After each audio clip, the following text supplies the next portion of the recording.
Kisah singkat Nabi Musa alaihi salam dari lahir dan 5 mukjizatnya.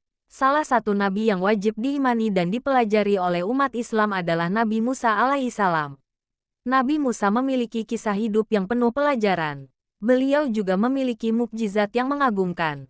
Berikut kisah selengkapnya. Nabi Musa adalah seorang nabi sekaligus rasul yang diutus kepada Bani Israel. Tugas utama Nabi Musa adalah untuk membawa Bani Israel keluar dari Mesir. Nabi Musa hidup sekitar tahun-tahun 1572 sampai tahun 1408 SM. Ia diangkat menjadi nabi sekitar tahun 1450 SM. Nabi Musa adalah menantu Nabi Syuaib, karena ia menikahi putri Syuaib yang bernama Safura. Dari pernikahannya ia mempunyai 4 orang anak, salah satunya adalah Nabi Ilyas. Kisah Nabi Musa alaihi salam lengkap.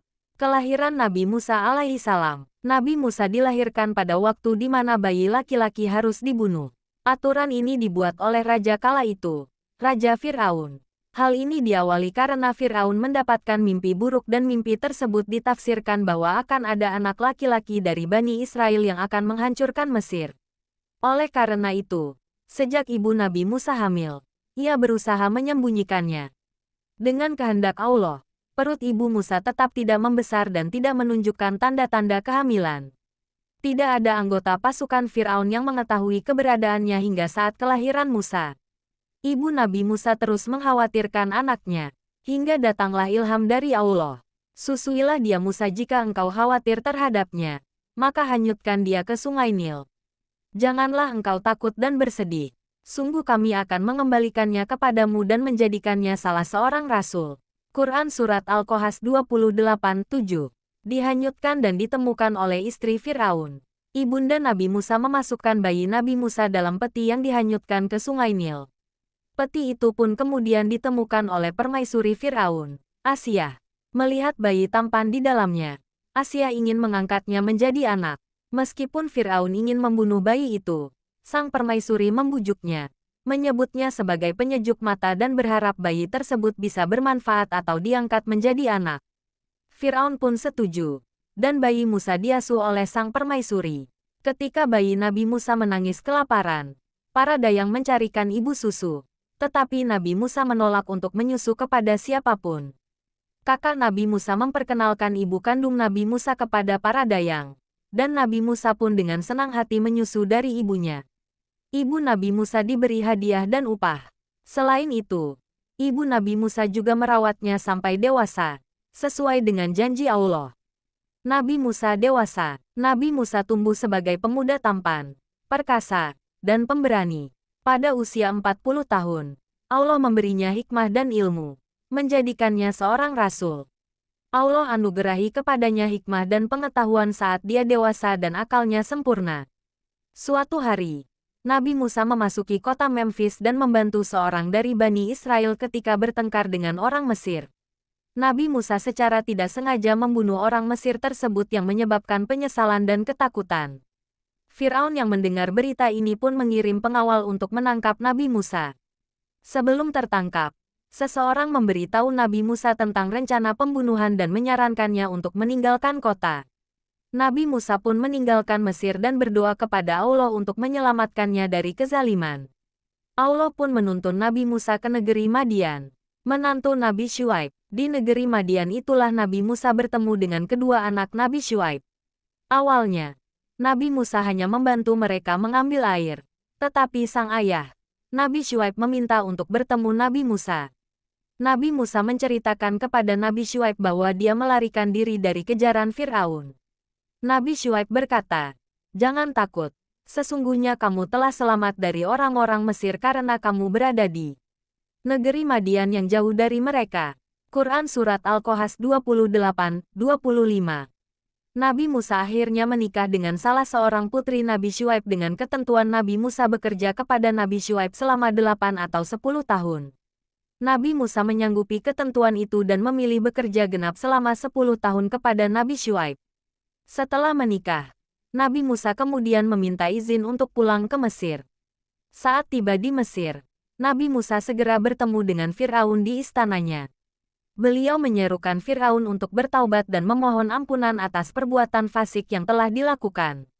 Selain itu, Nabi Musa juga menekankan agar Firaun membebaskan seluruh Bani Israel. Dengan seizin Allah, Nabi Musa menunjukkan kedua mukjizatnya sebagai bukti kebenaran. Firaun merespons dengan kemarahan yang besar terhadap perkataan Nabi Musa. Firaun lalu memerintahkan tukang sihirnya untuk menunjukkan keajaiban mereka. Para ahli sihir Firaun melempar tali yang berubah menjadi ular. Namun, ular-ular tukang sihir Firaun segera ditelan oleh ular yang ditunjukkan oleh Nabi Musa. Akibat kejadian ini, sejumlah pengikut Firaun mulai menyatakan iman kepada Allah, termasuk Asyah, istri Firaun sendiri. Kemarahan Firaun tidak terbendung lagi, kemudian menyiksa semua pengikut Nabi Musa. Bahkan istrinya sendiri disiksanya hingga meninggal. Nabi Musa bersama pengikutnya kemudian melarikan diri keluar dari negeri Mesir. Mulai dari sini, mukjizat Nabi Musa terus diperlihatkan oleh Allah Subhanahu wa Ta'ala. Mukjizat Nabi Musa alaihissalam. Berikut beberapa mukjizat Nabi Musa. 1. Tongkat berubah menjadi ular. Mukjizat ini diperlihatkan kepada Firaun dan para tukang sihirnya. Awalnya, Nabi Musa menyampaikan pesan tentang keesaan Allah kepada Firaun, bahwa ada Tuhan selain Firaun.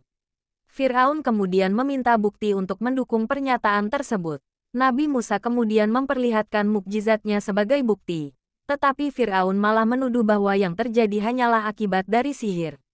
Hal ini terekam dalam Quran Surat Al-A'raf 107. Artinya, maka dia jatuhkan tongkatnya. Lalu seketika itu juga ia berubah menjadi ular yang jelas. Quran Surat Al-A'raf 107. Seketika itu tongkat menjadi ular jantan terbang ke langit setinggi 1 mil. Kemudian dia turun menuju kepada Firaun. Maka waktu itu Firaun berkata, "Demi Tuhan yang telah mengutus engkau, ambillah ular ini." Maka Nabi Musa mengambilnya lalu ular itu kembali menjadi tongkat. 2. Tangan yang bercahaya. Dikutip dari Detik Hikmah. Dikisahkan Firaun meminta bukti yang lain. Kemudian Nabi Musa mengeluarkan tangannya dari dalam lubang leher bajunya. Tiba-tiba tangan yang sebelumnya berwarna hitam sesuai warna kulitnya yang kehitam-hitaman, menjadi bercahaya putih gemerlapan, yang tampak jelas bagi orang-orang yang melihatnya ketika itu. Bukan karena belang atau penyakit, tetapi putih karena sangat bercahaya. Hal ini dikisahkan melalui Al-Quran Surah Al-A'raf ayat 108, yaitu, artinya, dia menarik tangannya. Tiba-tiba tangan itu menjadi putih bercahaya bagi orang-orang yang melihatnya. Quran Surat Al-A'raf 108. 3. Tongkat yang bisa membelah laut. Bani Firaun, saat mengalami kesulitan, meminta pertolongan kepada Nabi Musa agar terbebas dari penderitaan dan bersumpah untuk patuh pada perintah Allah. Meski demikian, mereka terus melanggar janjinya. Walaupun Nabi Musa telah menunjukkan mukjizatnya, Firaun tetap menolak kebenaran. Akibatnya, Allah memerintahkan Nabi Musa untuk meninggalkan Mesir. Namun, Bani Firaun masih terus mengejar Nabi Musa. Ketika Nabi Musa menghadapi jalan buntu, Allah memerintahkan agar ia memukulkan tongkatnya ke laut, sehingga laut terbelah dan menciptakan jalur kering untuk dilalui. Setelah Bani Israel menyeberangi laut, Nabi Musa memukulkan tongkatnya lagi atas perintah Allah. Sehingga, laut kembali ke kondisi semula dan Firaun beserta pasukannya yang zalim dan berlaku sewenang-wenang tenggelam dalam laut, menjadi kuburan bagi mereka. 4. Diturunkannya Kitab Taurat. Beberapa tahun setelah Allah menyelamatkan Nabi Musa dan kaumnya dengan memungkinkan mereka menyeberangi laut, Nabi Musa melakukan munajat di Gunung Tursina. Di sana, beliau menerima wahyu berupa Taurat dari Allah. Dan pada saat yang sama, Nabi Musa menyerahkan kepemimpinan umatnya kepada Nabi Harun. Surat Al-An'am ayat 154. Artinya, kemudian, kami telah menganugerahkan kepada Musa kitab Taurat untuk menyempurnakan nikmat kami kepada orang yang berbuat kebaikan, menjelaskan secara rinci segala sesuatu, serta memberi petunjuk dan rahmat agar mereka beriman kepada pertemuan dengan Tuhannya. Quran Surat Al-An'am 154. 5. Menghidupkan orang mati. Pada masa kehidupan Nabi Musa, terjadi suatu kejadian pembunuhan yang mengejutkan, di mana pelakunya masih belum diketahui.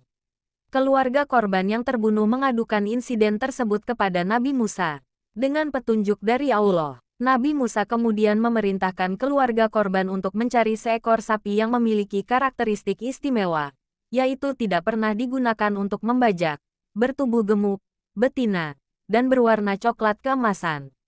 Sapi tersebut kemudian disembelih, dan Nabi Musa mengambil sebagian dagingnya. Selanjutnya, potongan daging sapi itu dipukulkan ke tubuh mayat korban pembunuhan. Dengan mukjizat Allah, mayat tersebut tiba-tiba hidup kembali dan memberikan keterangan tentang identitas pembunuhnya. Namun, setelah memberikan informasi tersebut, ia kembali mengalami kematian. Demikian informasi mengenai kisah Nabi Musa lengkap dengan mukjizatnya. Semoga bermanfaat.